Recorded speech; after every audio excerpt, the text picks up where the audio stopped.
¿Qué tal, familia? Muy buenas noches, me da mucho gusto que estés conectado. El día de hoy vamos a estar analizando este Salmo número 50. Ya lo sabes, hermano, vamos a leer todo el capítulo y después vamos a ir analizando verso tras verso hasta terminarlo todo y sin saltarnos nada. Así que, hermano, te pido de favor que pongas mucha atención.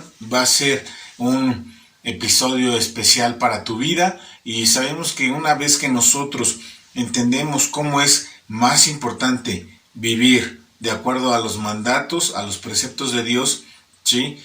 Va a traer un contentamiento en Él, ¿sí? Porque nuestra vida tiene que ser una alabanza continua para nuestro Dios, ¿sí? Y muchas veces estamos luego como que enfocados un poquito más en qué puedo hacer yo, ¿no? Pero no es tanto lo que podamos hacer, ¿sí? Sino lo que refleja nuestra vida. Acuérdate, nuestra fe se demuestra con nuestros hechos. Y esto es lo que vamos a estar analizando el día de hoy. Vamos a ver cómo este Salmo número 50 realizado por este Asaf. Así que vamos a ir desmenuzando este capítulo, ¿sí? Así que vamos por un vasito de agua, una tacita de café o de té, ¿sí? Y pon mucha atención y aprendamos lo que nuestro Dios tiene preparado para nosotros el día de hoy, ¿sí? Y vamos a empezar leyendo el verso número 1 que nos dice: el Dios de dioses, Jehová, ha hablado y convocado la tierra, desde el nacimiento del sol hasta donde se pone. De Sión, perfección de hermosura. Dios ha resplandecido. Vendrá nuestro Dios y no callará. Fuego consumirá delante de él, y tempestad poderosa le rodeará. Convocará a los cielos de arriba y a la tierra para juzgar a su pueblo. Juntadme mis santos, los que hicieron conmigo pacto con sacrificio. Y los cielos declararán su justicia, porque Dios es el juez. Selah. Oye, pueblo mío, y hablaré. Escucha, Israel, y testificaré contra ti. Yo soy Dios, el Dios tuyo. No te reprenderé por tus sacrificios, ni por tus holocaustos, que están continuamente delante de mí. No tomaré de tu casa becerros, ni machos cabríos de tus apriscos, porque mía es toda bestia del bosque, y los millares de animales en los collados. Conozco a todas las aves de los montes, y todo lo que se mueve en los campos me pertenece. Si yo tuviera hambre, no te lo diría a ti, porque mío es el mundo y su plenitud. ¿He de comer yo carne de toros o de beber sangre de machos cabríos? Sacrifica a Dios alabanza y paga tus votos al Altísimo, e invócame en el día de la angustia. Te libraré y tú me honrarás. Pero al malo dijo Dios: ¿qué tienes tú que hablar de mis leyes y qué tomar mi pacto en tu boca? Pues tú aborreces la corrección y echas a tu espalda mis palabras. Si veías al ladrón, tú corrías con él, y con los adúlteros era tu parte. Tu boca metías en mal, y tu lengua componía engaño. Tomabas asiento y hablabas contra tu prójimo. Contra el hijo de tu madre ponías infamia. Estas cosas hiciste, y yo he callado. Pensabas que de cierto sería yo como tú, pero te reprenderé y las pondré delante de tus ojos. Entended ahora esto, los que os olvidáis de Dios, no sea que os despedace y no haya quien os libre. El que sacrifica alabanza me honrará, y al que ordenare su camino le mostraré la salvación de Dios. Es interesante ver, ¿sí?, el término que se ocupa aquí, ¿no? El Dios de dioses. Pero tenemos que ser un poco más claros, ¿sí? Realmente nosotros entendemos que Él es Dios sobre todas las cosas, pero también que no hay otro fuera de Él, ¿sí? Es interesante ver que este juego de palabras que se ocupa en el hebreo original, tenemos tres de esos vocablos, ¿sí? Tenemos El, que significa Dios, tenemos Elohim, que es dioses, y también tenemos que Jehová, ¿sí? Estos tres términos son los que se encuentran en el hebreo original, ¿sí? Y está hablando de esto. Da a conocer su nombre y está presentándose como aquel que está hablando estas palabras, ¿sí? Y nos dice que Él ha hablado, ¿no? Es decir, que se ha expresado, ¿sí? Él no se ha mantenido oculto en ningún momento. De hecho, Él siempre nos presenta la verdad en todo momento y no se guarda nada, ¿sí? Con Dios no hay letra chiquita, Simplemente tenemos que conocer qué es lo que Él está hablando, ¿sí? Y lo habla de una manera tan real, tan expresa, tan visible, que es algo que nosotros podemos notar en todo momento. Y nos dice que ha convocado a quién, a la tierra, desde el nacimiento del sol hasta donde se pone, es decir, de todos los confines, es decir, a todo el mundo, ¿sí? ¿Para qué ha sido convocado, sí? Para juicio. Y esto es algo que es lo que vamos a ver un poco más adelante. Pero ha hecho este llamado a toda la tierra. De entrada, a que Él conozca quién es Él, quién es Dios. La tierra ha sido convocada a esto.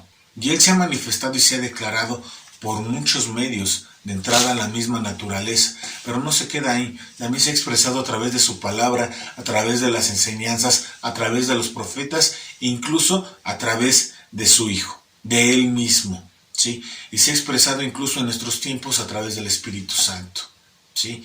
El verso 2 nos continúa diciendo que viene de Sión, ¿sí? La cual es una perfección de hermosura, ¿sí? En el cual Dios ha resplandecido, ¿sí? Y tenemos que ver todo esto en connotación después de que el pueblo de Israel sale de la tierra de Egipto, ¿sí? Ellos, antes de recibir los 10 mandamientos, pueden ver un monte, ¿sí? El cual Dios está ahí y se expresa con poderío y majestad, ¿sí? Y lo vamos a ver en los siguientes versos, ¿va? El 3 nos dice: vendrá nuestro Dios y no va a callarse, fuego consumirá delante de él y tempestad poderosa le va a rodear, ¿sí? Y es que nuestro Dios es fiel. Él agarró, ¿sí? Sacó a su pueblo de Egipto con ese brazo poderoso, ¿sí? Pero también, ¿qué es lo que hace? Habla con ellos. De hecho, hace un pacto. No se queda callado. Y les dice qué es lo que va a pasar. A partir de hoy, Él iba a ser su Dios en todo momento. Y les expresa una ley, ¿sí? Que iba a ser la manera en la cual ellos iban a poder regir sus vidas, ¿sí? Pero también nos habla de ese poderío y majestad que se veía de manera visible que descendía. De hecho, los mismos israelitas tenían ese miedo de no querer acercarse a este lugar. De hecho, le dijeron a Moisés: ¿sabes qué, Moy? Ve tú, por favor, ¿sí? Porque si vamos nosotros nos vamos a morir, ¿sí? Y es que realmente la manera de vivir del pueblo era algo que no era grata delante de los ojos de Dios. Tenemos que recordar que salían del pueblo de Egipto, y quieras o no, la gente se contamina de aquellas personas con las que se rodea. Por ello es muy importante elegir y escoger bien a nuestras amistades, ¿sí? Y este fuego consumidor, ¿sí?, iba a poder acabar con ellos. De hecho, cuando Moisés se presenta delante de él en una primera ocasión, nosotros podemos ver qué es lo que le dice: ¿sabes qué? Quítate el calzado que tienes, porque el lugar o la tierra que pisas es apartada, ¿sí? Es santa, ¿sí? No estés trastocando nada más porque sí, ¿no? Y se muestra a Dios de una manera tranquila, amorosa, paciente, misericordiosa con este Moisés, ¿no? Y va y expresa su voz de cómo va a sacar a su pueblo, porque los ruegos, el lamento, habían llegado ante sus ojos, ¿sí? Y ante el pecado, ¿sí?, él lo consume, ¿sí? Pero podemos ver todas estas manifestaciones: un fuego que era abrumador, que era consumidor, ¿sí? Un poderío, un estruendo, un ruido continuo, ¿no? Que es algo que se podía ver y notar en todo momento. Y continúa diciendo, ¿no?, que aquí iba a convocar ¿a qué? A los cielos de arriba y a la tierra, ¿a qué? Para juzgar a su pueblo, ¿sí? Y es que muchas veces nosotros entendemos que Dios es amoroso, misericordioso, alguien que realmente nos ama con todo su corazón, ¿sí? Y esto es algo que nosotros debemos de tener clarísimo, porque es real, ¿sí? De hecho, mandó a su propio Hijo, ¿para qué? Para que personas como nosotras, ¿sí?, totalmente inmerecedoras, ¿sí?, de ese amor y de esa misericordia, lo entregó para que fuésemos salvos y fuésemos reconciliados con Él. Pero también nosotros tenemos que entender que nuestro Dios es justo, ¿sí?, y que le da a cada uno lo que le corresponde. De hecho, todos vamos a ser juzgados por nuestras obras, absolutamente todos, ¿sí? A los que son injustos, ellos van a ser ¿qué? Condenados, ¿sí?, de acuerdo a sus obras, a la maldad que practicaron en esta vida, ¿sí? Pero también los elegidos, ¿sí?, o los justos, por medio de Cristo, ¿sí? Ellos también van a ser juzgados por sus obras, aunque con otra connotación, ¿sí? Dice que vamos a ser juzgados y nos va a otorgar galardones, ¿sí? Es decir, premios. Pero aquí a lo que va el punto, ¿sí? O el punto focal es de que nuestro Señor es un juez, ¿sí? Y un juez justo. Incluso lo hemos visto, ¿no? Que en la misma naturaleza de los jueces, aún en este plano físico, es de impartir justicia, ¿sí? Si alguien llega con un juez y le dice, oiga juez, yo sé que usted es perdonador, bueno y amoroso, deje pasar mi falta, ¿sí? Prometo portarme bien. El juez de esta tierra, ¿sí? O los jueces terrenales que tenemos en el concepto de leyes, ¿sí? ¿Van a hacer caso omiso de impartir justicia solamente porque emitimos estas palabras? Por supuesto que no. Ellos van a darle lo que corresponde. Van a aplicar una multa de acuerdo a la falta que nosotros hayamos cometido, ¿sí? Lo mismo pasa con nuestro Dios, ¿sí? Él va a juzgar a cada uno, ¿sí? Y en este caso dice que va a juzgar ¿a qué? A su pueblo. Y que los cielos y la tierra van a ser aquellos como testigos, ¿sí? Y dice, júntenme a todos, ¿sí? A todos aquellos que han hecho un pacto conmigo, ¿sí? Y esto es algo real, ¿sí? En un momento el pueblo de Israel había hecho un pacto con Dios, ¿sí? La ley representaba ese pacto, ¿sí? E iban a ser juzgados conforme a ello. Pero después envió algo que es mucho mejor, ¿sí? Y este es a nuestro Señor Jesucristo, que derramó su sangre para que tú y yo podamos tener vida, ¿sí? Pero asimismo, lo que hace Jesucristo, ¿sí? Es emitir una nueva declaratoria, emitir un nuevo testamento, emitir un nuevo pacto, ¿sí? Con el cual nosotros ahora también estamos, ¿sí? Atados, ¿sí? En ese amor, en esa misericordia, en esa gracia a Él, ¿sí? Y nosotros podemos ver, oye Adán, pero ¿cómo puede ver esos pactos? Bueno, pues algo que pudiese ser similar, con un muchísimo grado menos, aunque también de gran importancia para nosotros como personas, lo podremos ver con el matrimonio, ¿no? Que es un pacto que hacen dos personas de amor, ¿sí? En el cual se muestran misericordia y gracia todos los días de su vida, ¿no? Pero es algo similar, ¿no? ¿Por qué? Porque Dios muestra su amor para con nosotros, ¿sí? En que aun siendo pecadores, Cristo murió por nosotros. Y este es el nuevo pacto, que ahora ya no va a visualizarnos a nosotros, sino va a ver a Cristo en nosotros. Pero si nosotros no hacemos las cosas de una manera correcta, buena, tomados de su mano y que podamos andar caminando derechito, ¿sí? Pues esto nos puede llevar a que nos perdamos. Y hemos visto ejemplos, ¿no? En los estudios de los domingos, en las cartas, por ejemplo, con este Timoteo hemos visto a Himeneo, a este Alejandro, que se perdieron, ¿no?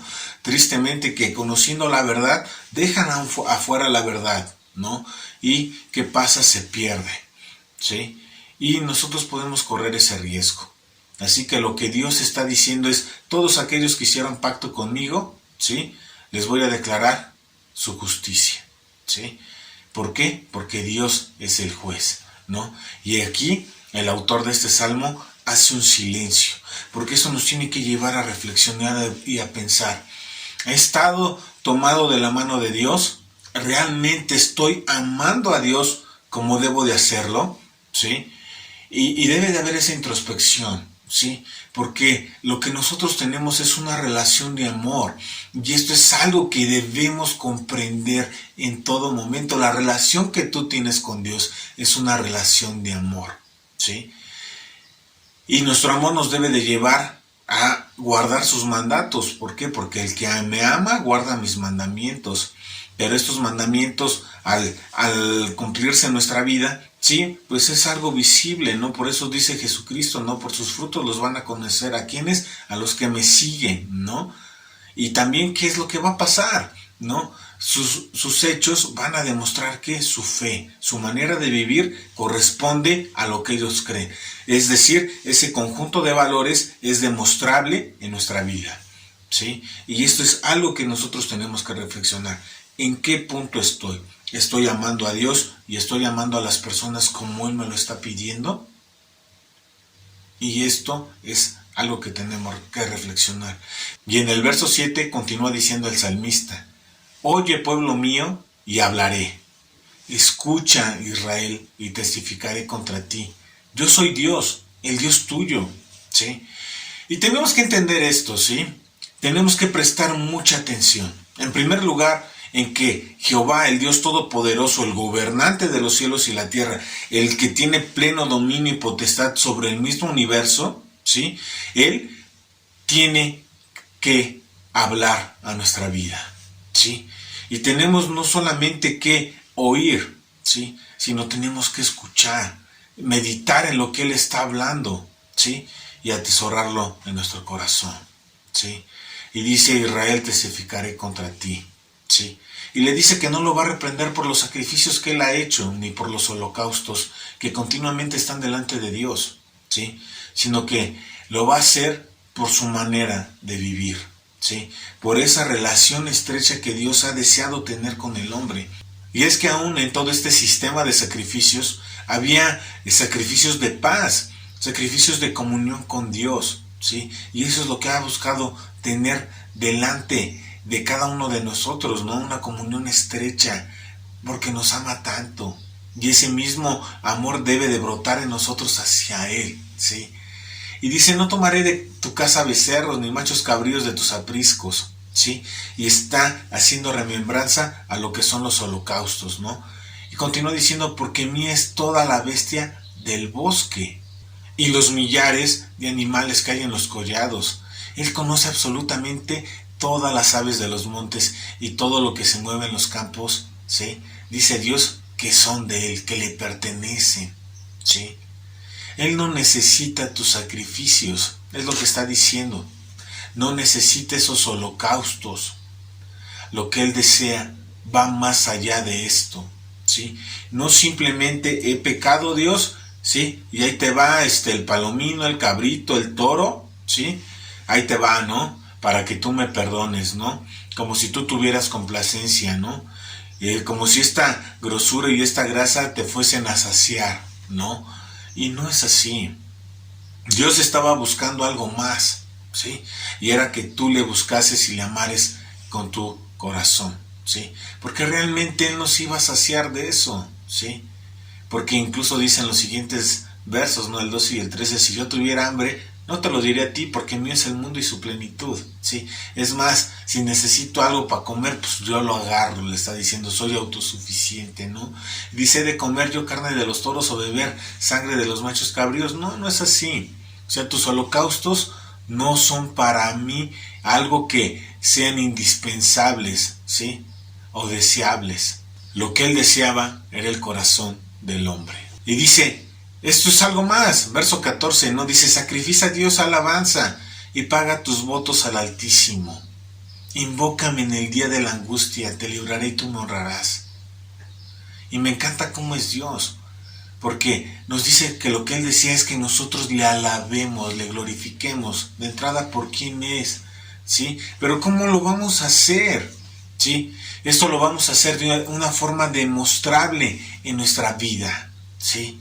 En los momentos, ¿sí?, donde tengamos nosotros angustia, invoquemos su nombre, clamemos a Él, presentémosle nuestro corazón y digámosle: Señor, realmente no puedo yo con esto solo, necesito de ti, necesito de tu ayuda, deseo que tú seas conmigo, oh Rey eterno, ¿sí? Ayúdame, líbrame, ¿sí? ¿Y qué va a haber con esto? Una honra a Él. Tenemos que entender que nosotros somos dependientes de Dios, ¿sí? De su voluntad, de su poderío, de su gracia, de su misericordia. ¿Tiene algo de malo esto? Por supuesto que no. Dios es quien nos da la salud, las fuerzas, todo lo recibimos de Dios, todo lo bueno es dado por Él, ¿sí? Así que mostremos nosotros ese amor hacia Él, que nuestra vida sea una alabanza constante a su nombre y que los demás puedan reconocer a Dios en cada uno de nosotros. ¿Cómo te haces llamar? Como cristiano, ¿no? Como aquel que pertenece a la familia de Dios. Bueno, comportémonos de esa forma. Permitamos que Dios sea en nuestra vida en todo momento. Pero continúa diciendo, ¿no?, que iba a tratar al malo de una forma diferente, ¿no? Incluso le dice que tienes que hablar tú de mis leyes o tomar mi pacto en tu boca, ¿sí? En pocas palabras le está diciendo, pues tú qué, si tú no eres de los míos, ¿sí? Y aquí es algo interesante de notar y ver, ¿sí? Y está diciéndote que si tú no te comportas de una manera digna, ¿sí?, de ser llamado su hijo, ¿sí?, entonces no eres su hijo, ¿sí? No puedes caminar a medias, tienes que caminar de una manera completa, ¿sí? Y tú puedes decir, es que con Dios trabaja con cada uno de manera diferente. Y yo te voy a decir, eso es verdad, ¿sí? Pero la disposición del corazón es la que habla, ¿sí? La disposición de tu corazón de amar a Dios va a hablar primero, ¿sí? Y va a decir, oh, Dios es un Dios que es hermoso, bueno, bondadoso, misericordioso, que muestra su gracia todos los días conmigo, yo he de alabarle por eso. Por lo tanto, pues no voy a robar, no voy a mentir, no voy a estar haciendo lo que yo sé que lastima su corazón, ¿sí? ¿Por qué? Porque lo amo, ¿sí? Y si lo amo, voy a buscar que su corazón no sea lastimado por mi mala manera de vivir, por mis malos actos. Y tú puedes decir, ay, Adán, ¿a poco pasa eso? Sí pasa con nosotros. ¿Por qué no ha de pasar con Dios? ¿Sí? Si tu hijo, por ejemplo, roba y lo meten a la cárcel, ¿no hay aflicción en tu corazón? Por supuesto que sí. Si tu cónyuge te engañara y te pusiera el cuerno, ¿hay dolor en tu corazón? ¡Claro que sí! Entonces, evitamos nosotros estas cosas porque no queremos dañar a los padres en el ejemplo del robo, ¿sí? O no queremos dañar el corazón de quién, de nuestro cónyuge. De la misma manera nosotros tenemos que buscar no lastimar el corazón de nuestro Señor y Dios, ¿sí? ¿Por qué? Porque le amamos, ¿sí? Debemos demostrar esta honra y gloria a Él de una manera constante. Y dice que el malo, ¿qué? Pues aborrece su corrección, ¿sí? Dice que echa a la espalda, ¿qué? Sus palabras, es decir, lo ignora por completo, ¿sí? Y es más, va más allá. Dice, si tú veías al ladrón, corrías con él. Y con los adúlteros, ¿qué? Era tu parte, ¿sí? Y es que esto es tremendo. La corrección a la vida, ¿sí?, de las personas es buena, porque nos marca una alerta de que no estamos haciendo las cosas de una buena forma. Y entonces Dios pone un freno, ¿no? ¿Sí? Y te dice, no, no es así. Y en nosotros está el escucharle a Dios y en poner en práctica lo que Él nos está indicando, ¿sí? Pero ¿qué hace el necio? ¿Qué hace la gente torpe? La que es lenta, ¿sí? Dice, ay, ya me está corrigiendo Dios, ¿no? Por eso ya lo voy a ignorar, ¿no? No le voy a hacer caso, ¿sí? Y muchas veces eso pasa con nosotros. Dios nos está hablando, nos está expresando su palabra, ¿sí? Y nosotros hacemos esto. No oigo, no oigo, tengo orejas de pescado, ¿no? Y lo ignoramos. Creemos que nuestro caminar es bueno. Eso creemos. Pero no es así. Sabemos que su Espíritu Santo nos está redarguyendo una y otra vez y te está diciendo lo que está haciendo está mal. Sí. Y tenemos que dejar aquello. Pero dice que en la misma persona brota esto, ¿no? De correr hacia el mal o correr a hacer lo malo. Dice que veía al ladrón y decía, pues yo te hago el paro, yo te echo aguas desde acá, ¿no? Tú mientras, échale acá la uña, ve robando todo lo que puedas y adelante, ¿no? Tienes parte. No debemos de participar en ello. No debemos de correr a hacer lo malo, ¿no? Dice, con los adúlteros era tu parte, ¿sí? Es decir, hacía de todo. Todo aquello que no era grato, él decía, yo lo puedo hacer y lo voy a hacer, ¿sí? Y continúa diciendo, verso 19. Tu boca metías en mal y tu lengua componía engaño. Y aquí está hablando acerca. Y es interesante ver todas estas cosas, ¿no? Porque dice que el mal también se expresa a través de su boca, ¿no? Y es interesante cómo es que Dios habla de una manera constante acerca de esto, de las personas que son chismosas. Y nos está invitando a que nosotros no hagamos esto, que no seamos chismosos, que no metamos el mal con nuestra boca, ¿sí? Y que no compongamos mentira, engaño, ¿sí? O que estemos calumniando a las personas. No debe de ser parte de ti. Y es interesante incluso el vocablo que se ocupa en el Nuevo Testamento, ¿no? Para describir este tipo de personas. De hecho, el término que ocupa era diablas, ¿no? Porque está haciendo el apóstol Pablo esa connotación en especial a la mujer, ¿sí? Pero obviamente también el hombre puede estar inmerso en todo esto, ¿no? Y debemos nosotros erradicarlo por completo, ¿sí? Si alguien te llega con un chisme, no le abras la puerta, ¿sí? De tus oídos, de tu corazón, y lo estés atesorando nada más para a ver en qué momentos tú puedes ahora andar contándosela a otra persona, ¿no? ¿Sí? E incluso aumentándole, ¿no? Metiéndole ahí una que otra mentira, ¿no? Para hacerlo más escandaloso y como que más atractivo a los oídos o a los ojos o al corazón de otras personas, ¿no? Esto no debe de ser así. Evita esto, ¿sí? Incluso en tu vida misma. No ves programas de farándula o de chismes, ¿sí? Son personas que ni conoces y tú estás ahí de chismoso escuchando todo lo que hablan.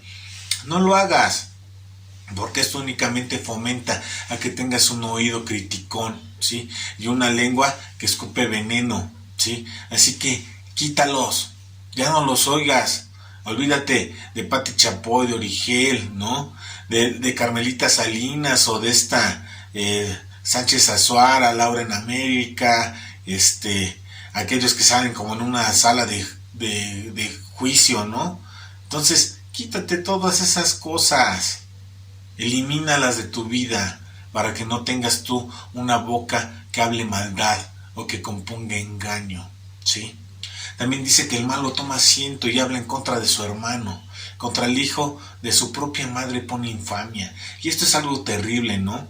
El que tú estés en contra de tu hermano, aquel que lleva tu sangre, ¿sí? Es algo que a mi punto de vista es inconcebible, ¿no? ¿Por qué? Pues porque hay ese amor fraterno, ¿no? De hermanos, hemos crecido juntos todo este tiempo y ahora yo estoy de chismoso, calumniando, echando mentira. Pues no debe de ser así. Al contrario, ¿sí? Sí puedo hablar, si yo veo que mi hermano está mal, puedo hablar y decirle, ¿sabes qué? Lo que estás haciendo está mal.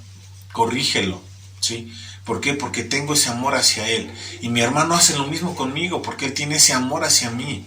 Y entonces hay sabiduría en medio de todo esto, pero si nada más estás tú calumniando, mintiendo, echándole bronca a tu hermano o componiendo infamia, está súper mal eso. Nunca lo hagas. Muestra amor por los tuyos y por los primeros en tu casa.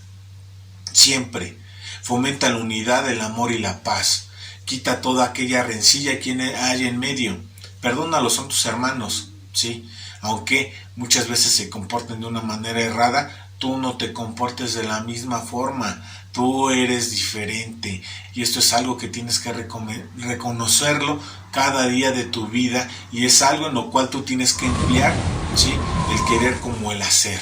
Y continúa en el verso 21 diciéndole, ¿no? Todas estas cosas las hiciste. Y durante mucho tiempo yo he callado, ¿sí? Y es interesante porque no es que Dios haya callado, ¿no? Sino que ha callado ese juicio, ¿no? O ha detenido ese juicio, ¿no? Porque siempre está hablando de manera constante que a esas cosas están mal. El problema es que muchas veces Dios ha tenido esa misericordia y espera que nosotros recompongamos el camino, pero muchas veces no lo hacemos y somos torpes, ¿sí? Y entonces en lugar de corregir nosotros ese camino, estamos esperando a que Dios juzgue, ¿sí? Y cuando Él juzga, ¡pum!, ya sentiste ahora sí feo, ¿no? Porque ya no vinieron las palabras, ¿no? Sino que ahora vino la vara, ¿no? Ahora vino el cinturón, ¿sí? Y ahora ya te está doliendo, ¿no? Todas las consecuencias de tus actos, ¿no? Y todas estas cosas pues tenemos que tenerlo, ¿no? Porque realmente no es algo que le agrade a Dios, ¿no? Y muchas veces la gente piensa que es así, ¿no? Pues es que Dios, si estuviera enojado conmigo, pues yo hubiera hecho algo. No, es que está teniendo misericordia contigo, no que lo que tú estás haciendo está bien, ¿no? Y aquí hay muchos ejemplos, desde los jóvenes, ¿no? Que ya están ahí, sufriendo, ¿no? A ver si ya embaracé a la novia o no, ¿sí? porque ya se acostaron con él y ya se tardó la regla o el periodo de la novia o de la mujer, ¿sí? Y ya están tronándose los dedos porque no están preparados para tener un hijo, según ellos, ¿no? Pero bien que se acostaron con ella, ¿no? O ellas con él, ¿no? Lo mismo pasa, ¿no? Porque es tremendo esto. No es que sea él contra ella o no, esto es algo que es de dos, ¿sí? Y es de dos partes, tanto de la novia como del novio, ¿no? Pero luego ahí se están tronando los dedos. ¿Y qué le voy a decir a mi papá? ¿Y qué va a pasar con mi futuro? Y luego ya pasan pensamientos todos idiotas como el de abortar, ¿no? Y tienen todas estas cosas, ¿no? Y pensaban, no, es que si no ha pasado nada es que Dios no está viendo mal esto. No, no es así. No ha pasado nada porque Dios tiene misericordia, gracia y quiere que recompongas el camino, ¿sí? Luego ya tienes las consecuencias, ¿no? Y no es que un bebé sea malo para la vida, los bebés son una bendición para los padres, ¿sí? Pero tienes tus consecuencias. Si estabas estudiando, tal vez dejas de estudiar, ¿sí? O tal vez te casas con alguien que en un principio pues va a haber muchos conflictos y problemas porque no son mentalmente maduros, ¿sí? Para afrontar la situación, ¿sí? Pero pues esto es lo que pasa, ¿sí? Y ni modo, hay que aguantarse con las consecuencias, ¿no? Pero así es esto. No es que Dios esté como que aprobando lo que estás haciendo, ¿sí? Al contrario de que dice, pero yo voy a reprender, ¿sí? Y lo voy a poner delante de tus ojos. Y son estas consecuencias, ¿no? Pero hay muchas otras cosas, ¿no? Hay gente que mata, vende drogas, que hace maldad en todo momento, ¿no? Hay pornografía infantil, hay pedofilia, o sea, todas estas cosas es algo que es sumamente detestable ante los ojos de Dios, ¿sí? ¿Y qué va a hacer? Va a dar esa corrección, va a emitir un juicio, ¿sí? Incluso muchas de estas personas, si no se arrepienten y llegan a los pies de Cristo Jesús, van a perder su alma, ¿sí? Y le dice que entienda estas cosas, que si se olvidan de Dios, ¿sí? ¿El qué va a hacer? Los va a despedazar, ¿sí? Y no va a haber nada que los pueda librar de él. Y el término que utiliza es sumamente fuerte, ¿sí? Despedazar, no va a quedar absolutamente nada, ¿sí? Y también pone el contra, ¿no? El que sacrifica alabanza me honrará, ¿sí? ¿Y cómo es esto? Con tu manera de vivir, ¿sí? ¿Por qué? Porque dice que al coordinar su camino le va a mostrar ¿qué? La salvación de Dios, ¿sí?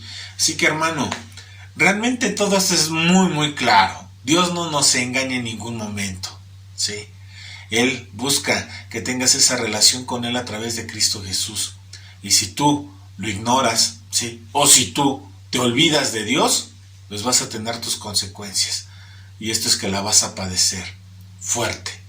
Así que, hermano, te invito a que te tomes de la mano de Dios y que tu vida pueda ser una alabanza continua a Él y que muestre honra y gloria a su nombre. Que Dios te bendiga, hermano.